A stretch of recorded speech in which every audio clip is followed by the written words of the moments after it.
The mayor of Minneapolis imposes an 8 p.m. curfew following 3 nights of protest. Brazil's president sees the highest disapproval rating yet. And Prime Minister Mottley announces the boss plan to economic recovery. $100 million of recurring expenditure.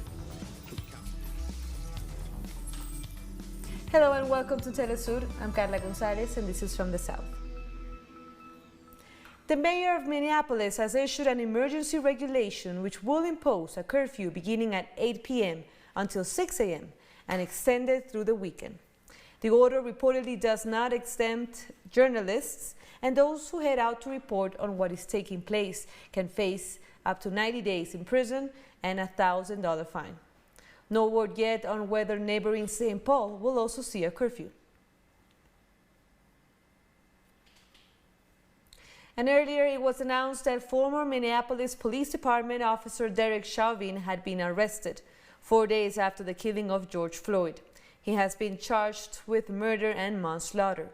3 other involved police officers are under investigation. I've just received information from Andrew Evans, the superintendent of the Bureau of Criminal Apprehension, that the officer who has been identified as Derek Chauvin in the death of Mr. Lloyd has been taken into custody by the BCA. We will be giving out further information when we have it. At this point, we do not have any further information on charging decisions that will be coming from the county attorney, but we did want to let you know that he is in custody. The BCA did make an arrest today. And police were forced to abandon the 3rd Precinct building on Thursday night in response to the killing. Protesters set the building on fire as demonstrators demanded justice in the form of charges, arrests, and prosecution of the 4 police officers. Friends of George Floyd and members of the National Association for the Advancement of Colored People held a conference following the arrest of the lead officer involved in Floyd's death. They said while people are outraged, undercover cops are setting fire to several buildings to frame black protesters. Come on, talk about media, you need to cover the undercover cops who have been breaking these windows and breaking into businesses. We have images of buildings that have been burnt on fire with specific triangles cut out. These kids are not equipped to do those type of things. So stop painting them out to be monsters. This is your moment where you're trying to create super predators again. We see what you're doing. You're calling in the National Guard. And on Friday, U.S. President Donald Trump said when the looting starts, the shooting starts, in response to the fiery protests in Minneapolis. Residents condemned his statements. And I got a word to President Trump, and I want to make sure y'all get this word to him. I think that it's crazy that we're in the middle of a global pandemic, COVID-19, and you haven't sent a mass or any resources to the black people in Minnesota. But you were quick to send your troops to kill us? We already been saying it's open season all over the nation, and you just opened it up even more. You were crying, liberate Minnesota when it came to economics, property, and money. Yeah. Come on, Leslie, talk. When are you going to tell them to liberate black people in America? That's right. The governor of New York said Floyd's case was just one in a system of inequality in the United States. I would also suggest that when we think about this situation, and we start to analyze the situation and the reaction, let's not make the same mistake that we continually make, which is we tend to see incidents. This is an incident, an isolated incident, and people focus on an isolated incident. It's not an isolated incident. It is a continuum of cases and situations that have been going on for decades and decades and decades. These are just chapters in a book, and the title of the book is Continuing Injustice and Inequality in America. Also in New York, several people took to the streets to demand justice for Floyd and the end of impunity for police brutality. The police managed to contain that protest. And a Protests in Louisville against the killing of a black woman ended with at least 7 people reportedly being shot on Thursday night. At least one person is in critical condition. People had gathered to reject the fatal shooting of Breonna Taylor, a 26-year-old black woman, by a police officer in Kentucky in March. And a Black Lives Matter protest also began in Houston, Texas, against the killing of Floyd. A crowd of protesters gathered in downtown to demand justice. All the mobilizations are being planned for Friday night and Saturday in numerous U.S. cities. To other news now, the latest Iranian ship carrying fuel to Venezuela has docked in the Garawao refinery in Anzoátegui State. The ship, Faxon, has crossed into Venezuelan waters and has now begun protocols to offload the shipment. Workers at state-owned company PDVSA and the armed forces received the Iranian crew. Members of Venezuela's governing United Socialist Party participated in a joint video conference with the Communist Party of China. Chavista leader Diosdado Cabello represented the party in the meeting, which discussed the fight against COVID-19 and the effects of the U.S. unilateral sanctions on Venezuela, including the blocking of food and medicine. China's Ambassador Li Baorong participated, and from China, Wang Hesheng, member of the Standing Committee of the Hubei Provincial Communist Party and director of the Provincial Commission on Health, also took part in the discussion, among other Chinese lawmakers. Venezuela has denounced the freezing of its gold reserves at the Bank of England, resources required to fight COVID-19 after a cooperation agreement with the United Nations. In other words, Venezuela has initiated a trial in London against the Bank of England, demanding the release of $1 billion in gold. The country intends to use it in the fight against the COVID-19 pandemic, and it would be administered by the United Nations. But a court has postponed the trial. Due to security reasons, they only open their doors to dignitaries. The Central Bank of Venezuela has said that our struggle continues in returning the Venezuelan gold, which is in the Bank of England. The English court ordered that the next hearing will be held after June 22, 2020. We hope to obtain justice to save Venezuelan lives during this pandemic. The court has arranged the hearing of 2 important issues under English law relating to the authority to be heard as soon as possible, but not before June 22.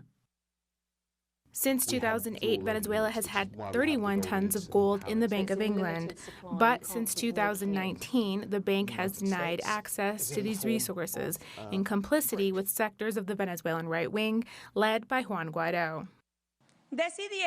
They decided to conspire to keep the gold of Venezuela, an unexplainable violatory situation of international public law, a situation where the Bank of England has decided to disregard the orders given by its client, the Central Bank of Venezuela. Through the foreign minister, Venezuela has announced that this new situation will be included in the claims it has in the International Criminal Court against the United States for its violation of human rights and its application of the unilateral coercive measures against the country. All these Venezuelan assets that are frozen or have been stolen as part of this multiple aggression from the United States reduces the economic capability of the Venezuelan state to adopt all the measures that are required, not only to fight the pandemic, but to attend the social and economic impact that it creates. The Bank of England case just adds to the blocking of financial resources in other international banks and the appropriation of Venezuelan state assets brought by sectors of the far right. Just like in the case of Citgo, a subsidiary of PDVSA in the United States, and the petrochemical Monomeros in Colombia. We have more stories coming up. Don't go away.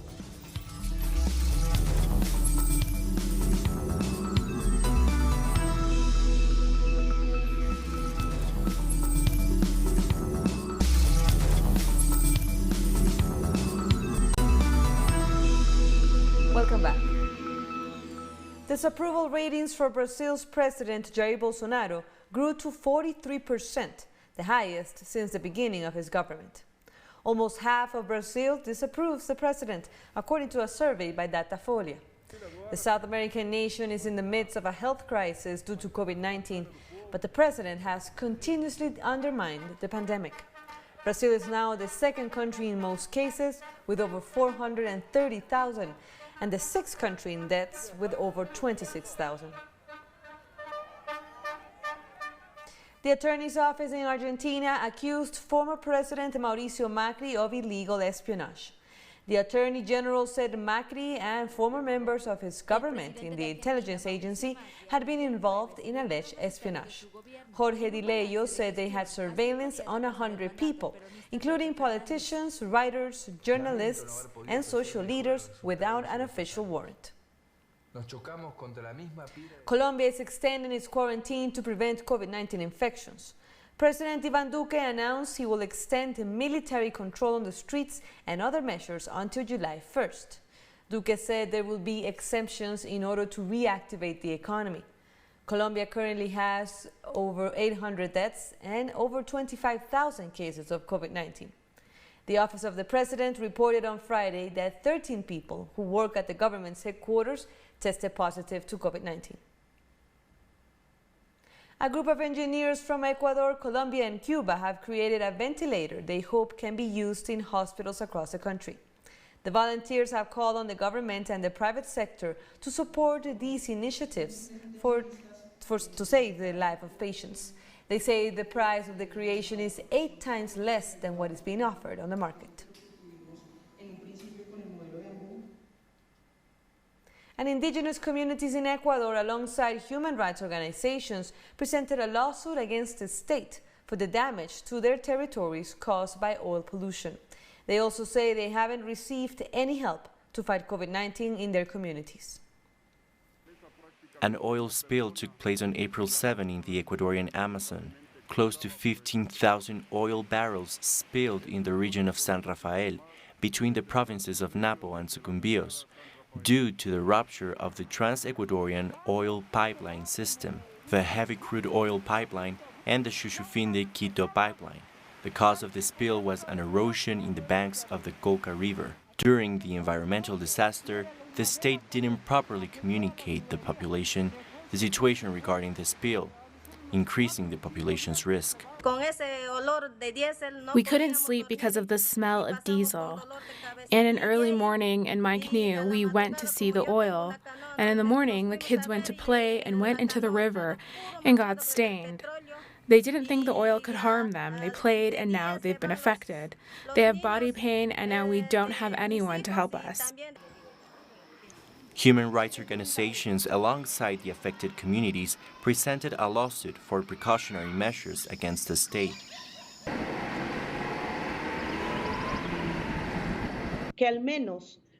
Close to 27,000 indigenous people have been left without water. They are not able to fish.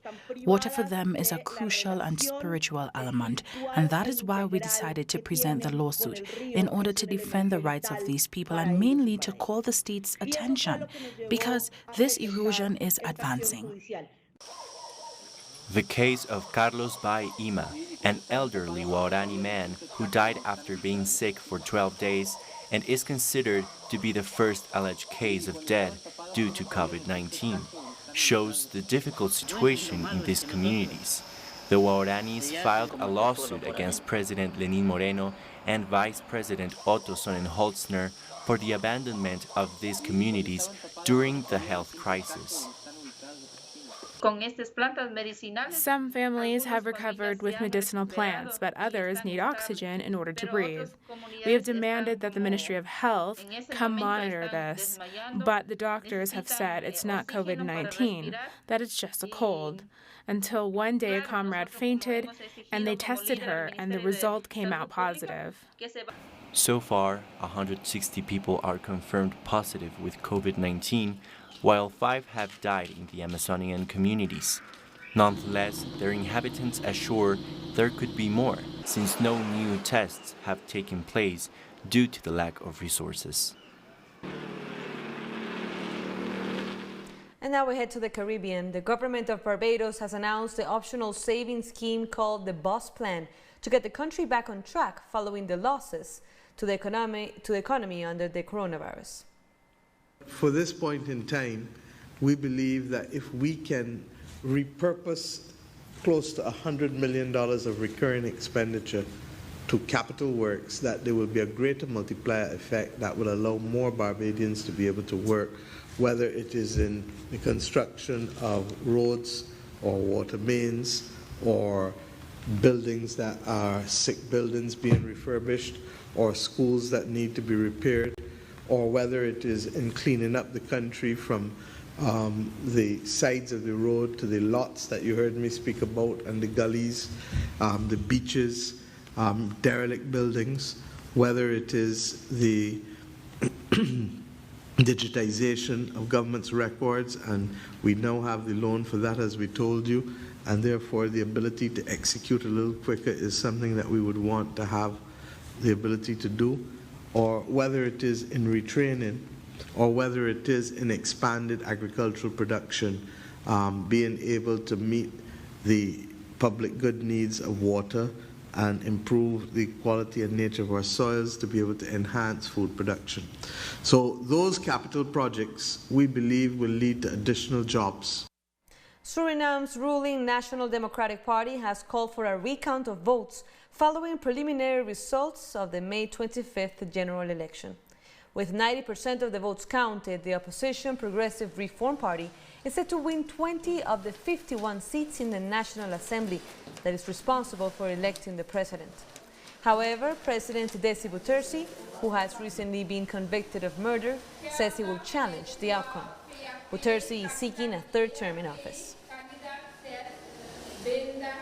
Trinidad and Tobago's Prime Minister has broken his silence about reports that the country breached the Rio Treaty in allowing Venezuela's Vice President Delcy Rodriguez to visit the country. He said the country does not recognize Juan Guaidó as leader of Venezuela, calling the decision by other states faulty. If we're not accepting Guaidó as the president of Venezuela, it follows that we can't accept Guaidó's appointees at the OAS or anywhere for that matter.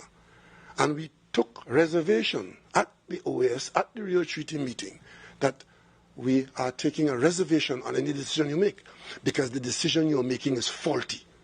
You have seated someone to represent a country who is not the government of that country.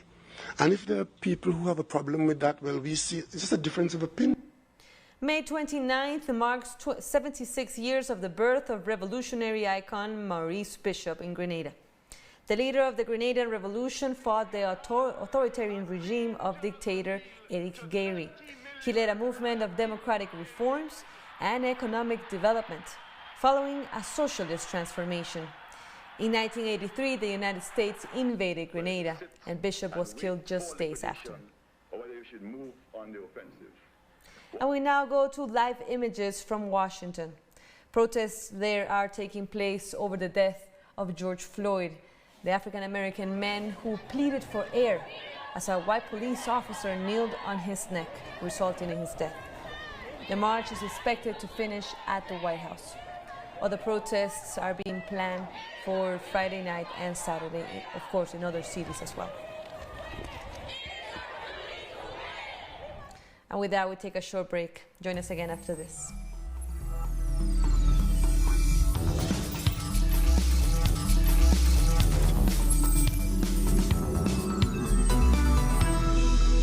Thank you for joining us again.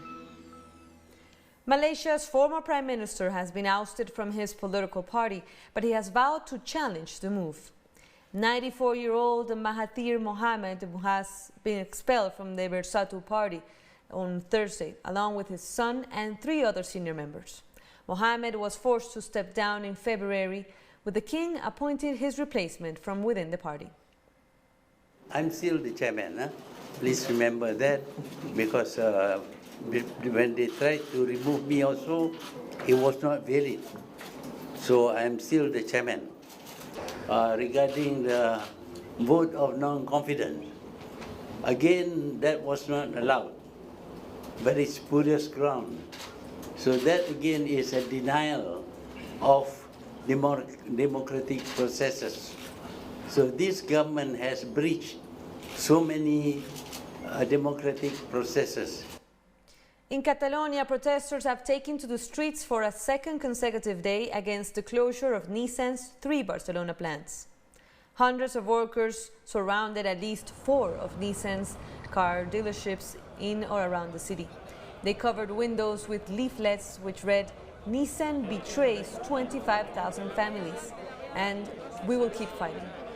Earlier this week, Nissan announced the closure of the plants by the end of the year, which would mean the loss of 3,000 direct jobs and some 20,000 additional ones in the supply chain.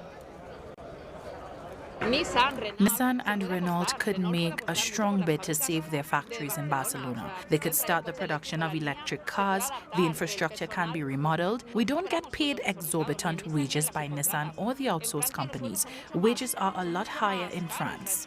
We think this situation can be reversed.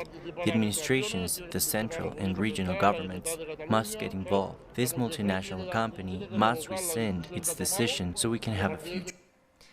Everyday citizens in El Salvador say they no longer have money for food during the COVID-19 pandemic and have started to place white flags outside their homes as a cry for help. On May 18, the government began the delivery of food baskets to 1.7 million families who were in need of aid, with the participation of numerous government institutions. We feel blessed. We're grateful for the aid we've received. We were abandoned and many of us were in need.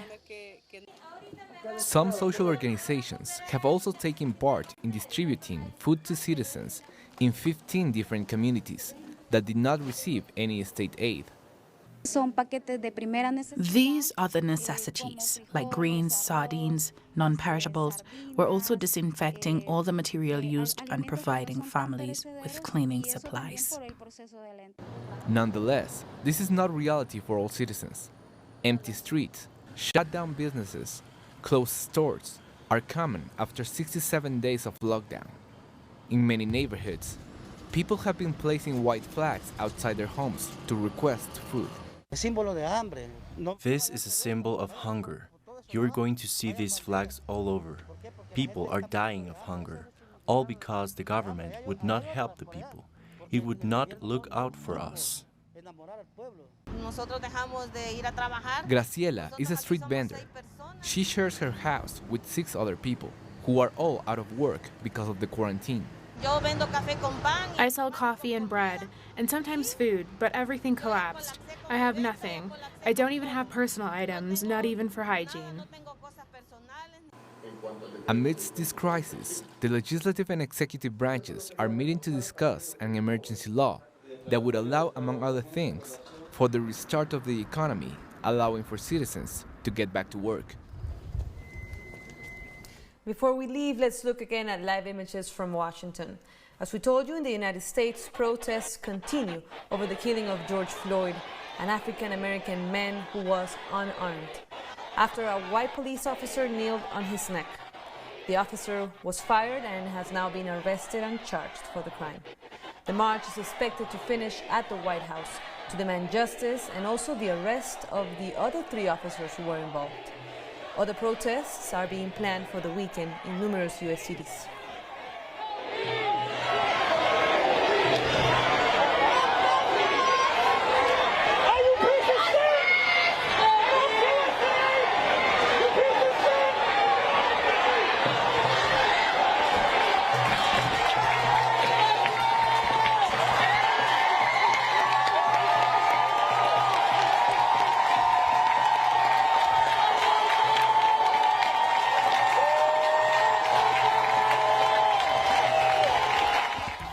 Those are the protests that are rocking the United States, and we'll continue to report on that during these days.